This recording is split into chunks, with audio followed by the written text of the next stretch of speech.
KN இசைராஜா தேவர் தலைமையில் 110 வாகனத்தில் மொத்தம் வந்திருக்கோம். எல்லா மாவட்டத்திலே இருந்தும் 10 வண்டி 15 வண்டி 20 வண்டின்னு வந்திருக்கு.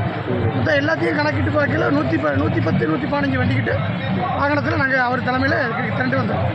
இசைராஜா நாளைக்கு வேறு ஃபங்க்ஷனில் கலந்துக்குருவாரா? நாளைக்கு லோக்கலில் மக்கள் பக்கத்து மாவட்டங்களில் இருக்க எல்லா சிலைகளுக்கும் போய் மாலை போடுவார். நாளைக்கு போடுவார். அன்னதான நலத்திட்டங்கள் ஆசிரமங்களுக்கு போய் வழங்குவார். இன்னைக்கு ஐயா பார்த்துட்டு நாளைக்கு அங்கே லோக்கல் மாவட்டங்கள் ஃபுல்லாக திருநெல்வேலி மாவட்டம், தூத்துக்குடி மாவட்டம், அடுத்த விருதுநகர் மாவட்டம், இப்படி பக்கத்து மாவட்டங்களுக்கு உள்ள சிலைகளுக்கு பூரா போய் மாலை போடுவார். சரி சரி. மக்கள் ரொம்ப ஆர்வமாக இருக்காங்களா? ஆமாம், அவர் மேலே ரொம்ப ஆர்வமாக இருக்காங்க.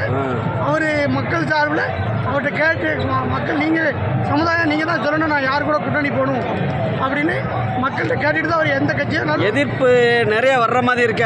அது சம்மந்தமாக அவர் என்ன நினைக்கிறாரு? எதிர்ப்புனா சமுதாயத்துக்காண்டி அவர் போராடுறதுனால அவர் மேலே எதிர்ப்பு இல்லை, அதை சமாளிக்கிற அளவுக்கு அவருக்கு தைரியம் இருக்கு. நம்ம சமுதாயம் அவர் கூட இருக்கு. அவங்க சமுதாயம் முக்குளத்தூர் சமுதாயம் அவங்க சமுதாயம் கூட இருக்கிறதுனால அவருக்கு அதை பற்றி அவர் பயப்படுறதுக்கு வாய்ப்பு உயிரை பற்றி அவர் அஞ்சல் பயப்படுற வாய்ப்பு. ஓகே.